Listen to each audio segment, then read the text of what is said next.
предстои да отидем до град Чипровци, където с част от проектантския екип ще направим оглед на парцела. И там предстои да реконструираме съществуваща къща и да изградим допълнително към нея нова.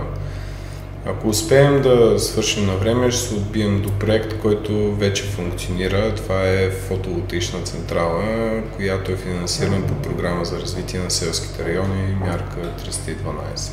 Община Чипровци е разположена в северното подножие на Западна Стара планина. На 6 км от града се намира Чипровския манастир, основан през 15-17 век. Районът е изключително благоприятен за развитието на селски, еко и исторически туризъм.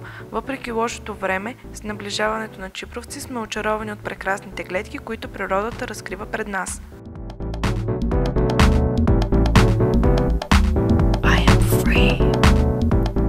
Имаме оговорена среща с инвеститора, който ни води до мястото, където предстои да се реализира бъдещия проект.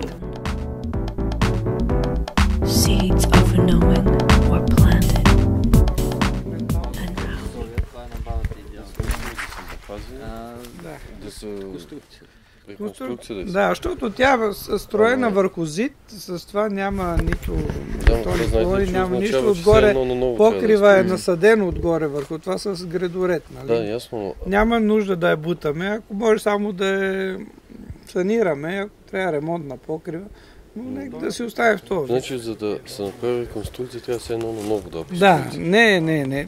Значи, нека да си остане в този вид. За да не се пипа нищо. Да.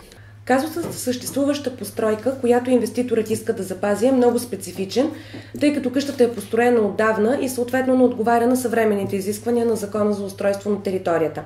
Реално в този случай имаме два варианта. Ако дейностите, които ще бъдат извършвани, изискват разрешение за строеж, съгласно разпоредбите на Закона за устройство на територията, ще е необходимо да се изпълни цялостно проектиране и изваждане на всички необходими разрешителни, в това число и разрешение за строеж. Вторият вариант е да се направи само така нареченият козметичен ремонт. В този случай няма да ни е необходимо разрешение за строеж и съответно ще е необходимо само архитектурно заснемане на обекта и подадени количествени сметки от проектантският екип. Това е най-евтиният и бърз вариант, който инвеститорът може да избере. Освен съществуващата къща, инвеститорът иска да изгради нова модерна постройка в горната част на парцела, в която ще има няколко помещения за настаняване, детска площадка и малък басейн. Добре, друго? Какво? Значи, освен... това е едното, второто е тук в този район. В тази част тази част. Аз съм някаква идея направо, не казвам, че това. А виза имате ли за това? Моля, не. Това налага оглед на място и последващо издаване на виза за проектиране от общината.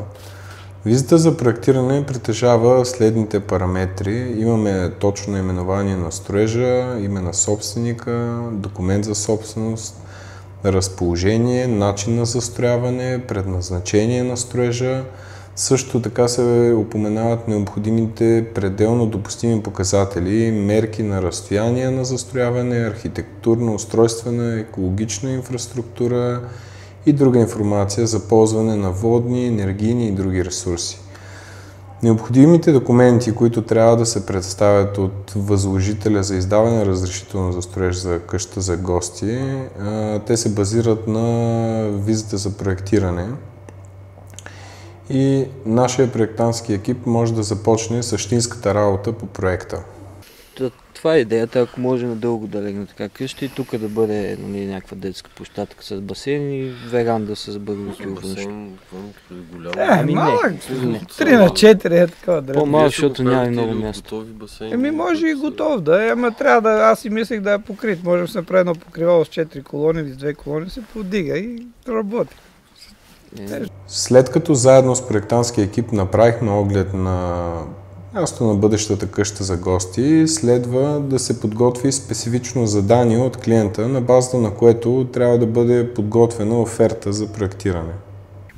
Насочваме се към фотоволтаична електроцентрала на наш клиент, изградена по мярка 312.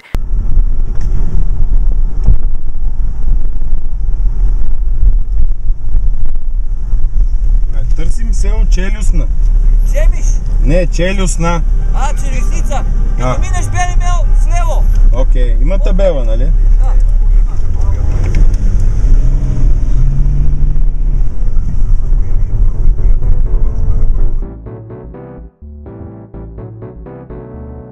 Инсталацията е с мощност от 90 кВт, изградена е от нашите партньори 3K АД и към момента дава изключително добри показатели на производство.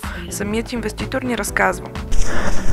Като ви гледам вас, смисъл целият екип, нали, общо 6-7 души бяхте. И правя аналог с филма "Костюмари" по Новата телевизия. Не знам дали го гледаш. Много ме кефи. Там нищо не се приема лично, което ми харесва. Ти си живял шатка, нали така? Там нещата се казват директно в очите, без да се приемат лично. Като се прави бизнес. Фотоволтичната електроцентрала е проектирана по начин, по който сезонно се променя ъгъла на наклон с цел по-голямо КПД. По този начин се постига между 15 и 20% по-висока производителност на годишна база. Здравейте, приятели! След 4 годишен труд съвместно с консултантска компания Емпром успяхме да завършим проекта за фотоволтичната електроцентрала. Мощността е 90 кВт. Добре, какво всъщност вижда се, че има един парцел, който е всъщност не целият парцел оползотворен. Там планира ли се да се направи нещо от тук нататък? Да, планираме при добро стечение на обстоятелствата до средата на тази година да реализираме втората част на проекта. Той ще бъде с около 90 кВт мощност. Съвместно ще работя с консултантска компания Емпром по реализацията на проекта. Тоест отново още 90 кВт. Още 90 кВт, точно така. Показателите са доста добри, вече я тествахме.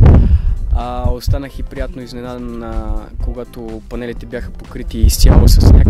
Въпреки че бяха покрити на 100% с сняг, централата произвеждаше електричество, което се подава към електроразпределителната мрежа и допринасяме за своя скромен принос за развитието на зелената енергия в България, за производството на чиста енергия.